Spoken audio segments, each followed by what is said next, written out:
O Senhor esteja convosco. Ele está no meio de nós. Proclamação do Evangelho de Jesus Cristo segundo Lucas. Glória a vós, Senhor.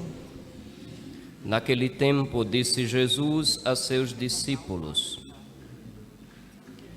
Não tenhais medo, pequenino rebanho, pois foi do agrado do Pai dar a vós o reino. Vendei vossos bens e dai esmola.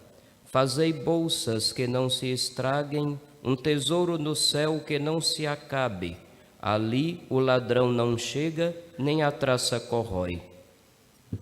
Porque onde está o vosso tesouro, aí estará também o vosso coração.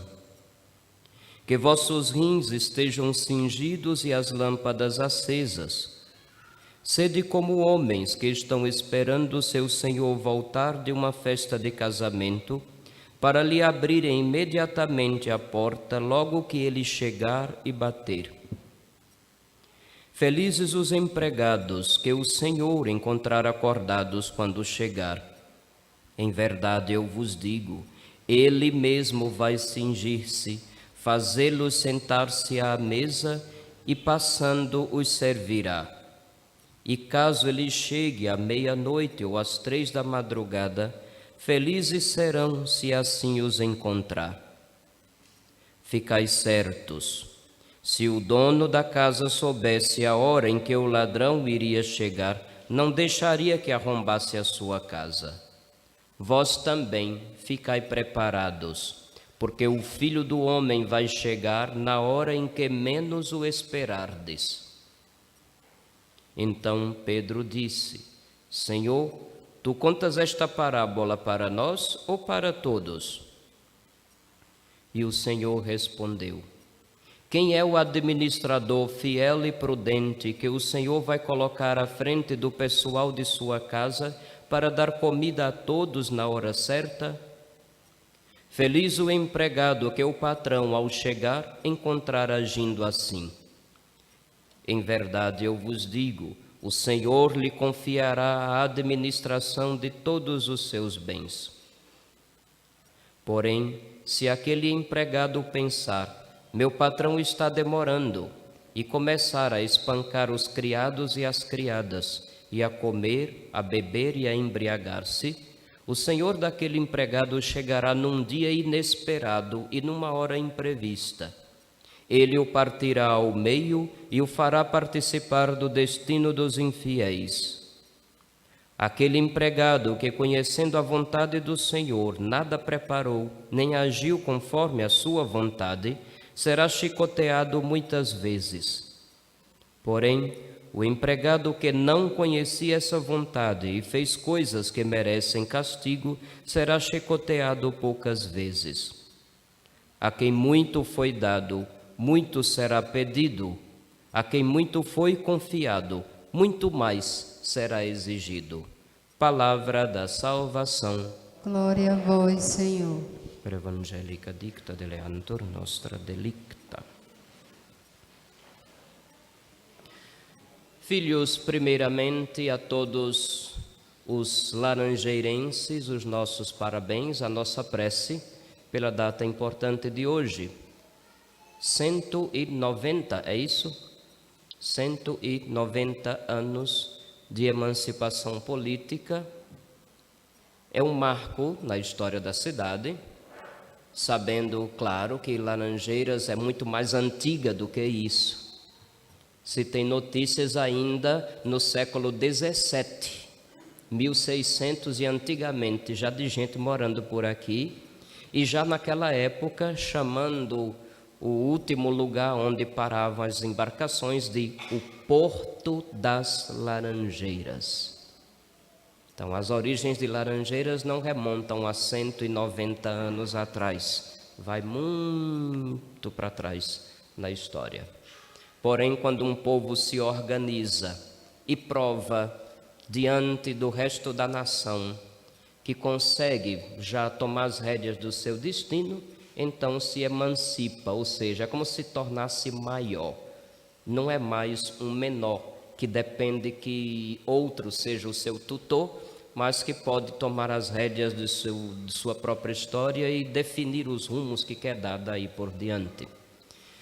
Nesses anos todos, quem conhece a história de Laranjeiras pode se surpreender com fatos grandes e também com aqueles pequenos, que às vezes são muito mais ditos boca a boca, aquelas coisas curiosas, até mesmo engraçadas, porém que fazem parte da identidade de um povo. Assim, certamente, essas coisas são tão marcantes que mesmo que algumas ruas ou lugares tenham nomes oficiais, ninguém conhece pelo nome oficial. Todo mundo sabe onde é o Gasta-Gás. Agora, você sabe o nome correto da rua? Só quem mora lá, porque tem que preencher endereço. Só para citar um exemplo, não vou citar outros não, porque são engraçados demais e pessoas que nos acompanham pelas redes sociais que não conhecem Laranjeiras vão achar muito estranho. Bom, a história muitas vezes é escrita por quem está alinhado com a ideologia do poder no momento. Infelizmente. Porém, a cultura popular faz questão de contar a história sob outro ângulo, que muitas vezes os grandes não têm interesse de fazer conhecido. Esses nomes engraçados, muitas vezes, foram dados por pessoas, às vezes, anônimas. Pessoas simples, que não tinham status. Porém, aquilo que elas disseram ou que fizeram prevaleceu na memória do povo. Isso que faz Laranjeiras ser o que Laranjeiras é. Muito mais do que as histórias oficiais que os grandes intelectuais tenham escrito. Sabemos que é assim. Quem está no ramo da política tem que abrir os olhos para essa realidade e valorizar a história do seu povo a partir disso mesmo, que já está no coração, no inconsciente coletivo do povo como um todo. Os nossos parabéns a Laranjeiras, os nossos votos de que a história continue e que cada um aqui se sinta protagonista. Porque embora no momento tenhamos os poderes executivo e legislativo municipal, que certamente colocam seu nome na história, é bom lembrar também que a história é feita principalmente de pessoas pequenas, simples, do meio do povo, e que deve abraçar a causa também. Às vezes nem se dá conta, eu estou fazendo algo histórico. Você só vai se dar conta quando as pessoas começarem a contar o que você fez. Aquilo que você faz é digno de ser contado ou se tornou apenas a piada ou o meme do momento, para usar um termo de internet? Aquilo que você faz é uma história para se contar de geração em geração, para ficar um exemplo, uma lembrança, algo gostoso de que diga, olha como é gostoso saber dessas histórias das Laranjeiras? Ou é somente o meme de internet que todo mundo ri naquela semana, semana que vem ninguém lembra mais? Então, repense suas atitudes, mesmo aquelas simples de relacionamento familiar ou com a vizinhança, porque é aí que a história é feita, é aí que a identidade de um lugar se firma. Não espere que apenas quem detém o poder defina os rumos de um lugar. Claro que é essencial e não podemos fazer de conta que ele não existe. Que não existe a Câmara Municipal, que não existe o prefeito, a prefeitura ou aquilo que promove pelo bem do seu povo. Mas é bom lembrar que se cada cidadão assume para si a missão de fazer a diferença, Laranjeiras se torna um lugar agradável. Por quê? Porque nesses 4 anos e meio que eu estou aqui, eu tenho encontrado diversas pessoas nessa cidade que fazem valer a pena estar aqui. Tem muitos fatores, nunca escondi de ninguém, que para mim mesmo não são positivos. Me fazem até mal. Mas quando a gente coloca de um lado da balança esses fatores que fazem mal e o tanto de gente boa, o equilíbrio acontece. E faz a gente dizer, não, eu vou continuar, não vou chutar o balde não. Parabéns, Deus os abençoe a todos. Sejam aqueles que no momento exercem o poder, que o exerçam como um serviço, muito mais do que como projeção pessoal. E por todos aqueles outros que se sentem filhos desta terra, faça sua história valer a pena. Faça sua história influenciar para melhor os que estão ao seu redor. No futuro, certamente, vão contar as histórias de pessoas que podem estar nesse exato momento ao seu lado e você nem se dá conta. Vão contar. Ainda mais numa geração que, especialmente aqueles que entram em estudos universitários, tem um temor tremendo do julgamento da história, né? Alguns a história já julgou e condenou, por mais que tenham sido paparicados enquanto exerciam o poder ou sua influência social. São esses os nossos votos para todos. Lembrem que a data de hoje é de vocês todos, não é do prefeito. É uma coisa triste observada em todas as paróquias do interior por onde passo. A impressão que dá é que a emancipação do lugar é um festejo apenas da administração do lugar e não do povo como um todo. Não, hoje é festa de Laranjeiras toda, não apenas de quem votou em Juca. Não é verdade? E é assim que deve ser vivido. Pois bem, passemos adiante. Filhos, ainda no domingo passado, a palavra de Deus nos convidava a usar os bens deste mundo de forma correta, tendo o céu como meta. Hoje, também a palavra de Deus fala algo parecido, quando nosso Senhor vai pedir para a gente não ter medo de se desapegar do que é daqui, de forma tal que a gente não perca o que é eterno.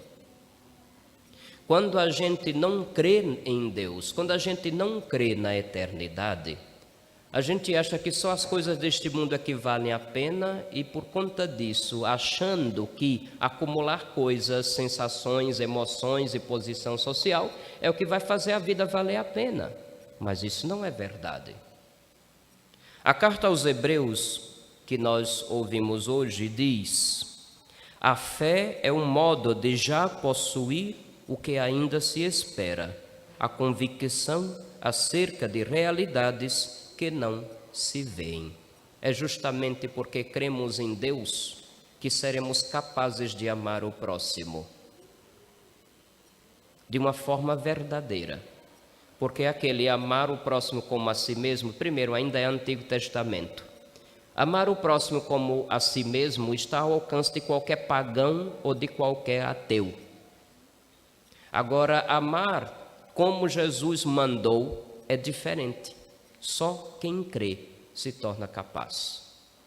Porque o novo mandamento do Senhor é amai-vos assim como eu vos amei. Porque cremos, esperamos. E o esperar, a virtude da esperança cristã, não é assim ficar aguardando que algo aconteça. Esperar é agir, de forma que eu alcance aquilo que já está preparado para mim e para os meus. Já está preparado, Deus já preparou. O que os olhos não viram, o que os ouvidos não ouviram, o que o coração humano não pressentiu, Deus preparou para aqueles que Ele ama. A meta já está preparada. O céu já nos aguarda, nosso Senhor nos apontou. E os santos, na forma de viver, foram testemunho de que vale a pena a gente sacrificar o que for necessário deste mundo para não perder o que há de vir. Não tenhais medo, pequenino rebanho, foi a exortação de nosso Senhor. Já naquele tempo, sim, eram os 12 e alguns poucos discípulos. Nos nossos tempos, o rebanho de nosso Senhor cada dia diminui. Alguns podem achar que é falta de tal ou tal atitude da igreja, é falta disso, é falta daquilo. Não. É falta de conversão. Às vezes até mesmo de gente que acha-se parte do rebanho. Um povo convertido, ele cresce, ele se desenvolve. Um povo que não se converte, ele está fadado à decadência e à extinção. Não tenhais medo, pequenino rebanho. Não tenha medo de ser a minoria. Por mais que a maioria da população tenha sido batizada, católico é sempre a minoria, minha gente. Olha quantos se dizem católicos em Laranjeiras e vejamos quantos frequentam a Santa Missa. Sempre fomos a maioria. E ao que tudo indica, no andar da carruagem, é que daqui para frente seremos cada vez menos. O pequenino rebanho. Mas não é porque um rebanho é pequeno que não tenha força quando dá testemunho de uma vida conforme o Evangelho. É aí que reside a força dos santos, que às vezes um só é capaz de influenciar milhares pelo seu exemplo de um Evangelho bem vivido. Pensemos nisso com um pouco mais de seriedade. Nosso Senhor vai pedir de todos os que creem nele a atitude de vigilância. É um segundo tema que aparece no Evangelho. Estar preparado. Preparado para quê? A gente acha que tem que estar preparado para as surpresas da vida. A gente acha que tem que estar preparado para de repente aparecer o príncipe encantado, a princesa encantada, o amor de sua vida. A gente acha que tem que estar preparado para exercer um cargo importante, uma vez que em ano de eleição todo mundo escolhe um lado político e espera para si algum tipo também de vantagem. Muitos podem estar preparados, talvez, para uma promoção no emprego, uma vez que mostrou competência naquilo que faz. Porém, a preparação de que o Evangelho nos fala vai além dessas coisinhas do dia a dia. Devemos nos preparar para morrer. Devemos nos preparar para morrer. E eu não estou aqui fazendo propaganda de plano funerário. Preparar-se para morrer é você viver de tal forma que se você fosse morrer agora, você não teria do que se arrepender, porque não perdeu o céu. A forma como você está vivendo deixa você pronto para o juízo de Deus?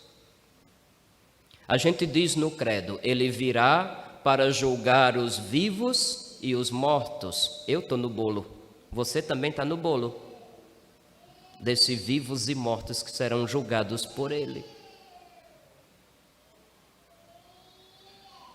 Não seremos julgados por um tribunal penal, ou tribunal de contas, ou tribunal eleitoral. Quem vai nos julgar é Ele, que conhece as consciências.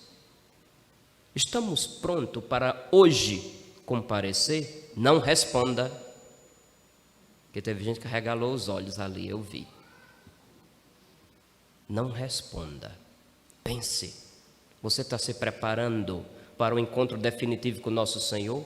Porque ele vai acontecer você querendo ou não.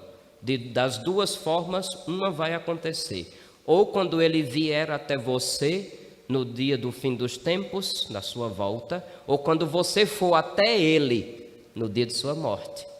Está preparado para morrer? Então começa a se preocupar com isso. A gente se prepara para morrer vivendo. E vivendo bem. E quando eu digo vivendo bem, não quer dizer curtir todos os bens que esse mundo possa dar. Quando eu digo viver bem, é viver de tal modo que essa vida, esse bem vivido hoje, se prolongue na eternidade, no céu junto de Deus. Feliz o Senhor que encontrar agindo de forma sempre vigilante aquele que colocou à frente de sua casa. Tem um momento que São Pedro pergunta: essa parábola é para todos ou para nós? A pergunta de São Pedro tem a ver com a questão da hierarquia daqueles que estão à frente da igreja, à frente de grupos, à frente, por que não dizer também, de grupos sociais, por que não dizer? A quem muito foi dado, muito será cobrado. Está ouvindo, Juca? Não é só para mim, porque é padre, não, vale para tu também. Se prepare. Verdade, vale para todos. Porque haveremos de enfrentar o juízo dele. Jesus não responde dizendo a Pedro que aquela parábola é para todos ou para eles. Ele conta outra parábola do administrador fiel. Feliz aquele administrador que for fiel e permanecer daquela forma quando o Senhor chegar. É mais ou menos como aquela música do Padre Zezinho que vocês conhecem. Quando Jesus passar, quando Jesus passar, quando Jesus passar, eu quero estar no meu lugar, no meu telônio, jogando a rede, sob a figueira ou a caminhar, buscando água para minha sede, querendo ver meu Senhor passar. No meu caminho, com minha gente, com quem da vida já se cansou, a semear e a espalhar semente na terra onde meu Deus andou. O lugar que você está ocupando hoje está pronto para um encontro com nosso Senhor? Pense. Esse é o grande questionamento do dia de hoje. Não deixe para amanhã o que você devia ter feito ontem. Prepare-se para morrer e viva bem, viva o bem, viva conhecendo e praticando a vontade de Deus, porque a fé só é verdadeira quando ela é praticada. Quando ela é só dita da boca para fora ou mostrada num pingente religioso, no pescoço, não diz nada. A fé só é verdadeira quando ela é posta em prática. E pôr a fé em prática não é necessariamente exercitar gestos de piedade ou rituais. A fé posta em prática tem a ver com o dia a dia, com o seu teor de vida. Que nosso Senhor nos auxilie com sua graça para que não falte no nosso meio esses testemunhos. Hoje também, a igreja no Brasil, que aqui no Brasil tudo se transfere para o domingo, celebra o Dia do Padre. Vocês sabiam? Normalmente no mundo inteiro se celebra no dia 4 de agosto, que é o dia de São João Maria Vianney, padroeiro dos párocos. Mas no Brasil se celebra no primeiro domingo do mês de agosto, o Dia do Padre. Para mim, especialmente, essas palavras do Evangelho são uma provocação, são um desafio. E são também uma exortação pela fidelidade do dia a dia. Uma fidelidade que só nosso Senhor e nós conhecemos. Vocês nunca vão conhecer. Nunca. Porque por mais que a nossa fidelidade seja escancarada, nem nosso Senhor Jesus Cristo foi unanimidade. Imagine o Padre Francisco de Laranjeiras, piorou.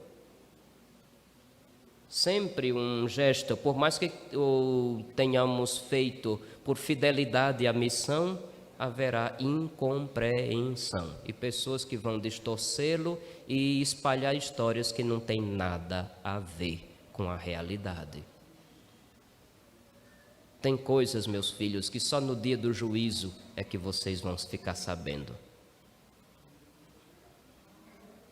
Porque no momento, só a nossa consciência e o coração de nosso Senhor é que tem conhecimento. Reze para que tenhamos muitos sacerdotes, santos sacerdotes. Parece até uma redundância, porque o sacerdócio por si só já deveria implicar uma vida santa. Mas rezemos para que haja vocações, para que muitos outros meninos e rapazes, tendo conhecido Jesus Cristo, se encantem por Ele e desejem de coração dar a vida por Ele e pelo povo dele, porque é assim que uma vocação acontece. É assim que o sacerdócio é abraçado com verdade. E o povo, por mais que no meio dele haja opositores, vai perceber que tem um estilo de vida sacerdotal vivido no meio dele e que chama a atenção. Mesmo que haja pontos em que não se concorde, talvez por consciências mal formadas de muitas pessoas que não entendem o que é o padre, não entendem qual é a nossa missão. Rezemos pelas vocações, rezem por todos os padres que você já conheceu na sua vida, ou também aqueles que você não conheceu, o padre que lhe batizou, o padre que ouviu a sua primeira confissão, o padre que pela primeira vez lhe deu a Santa Comunhão, o padre que abençoou seu matrimônio, o padre que muitas vezes foi o último refúgio que você não tinha com quem conversar e com quem desabafar, e foi lá e despejou tudo.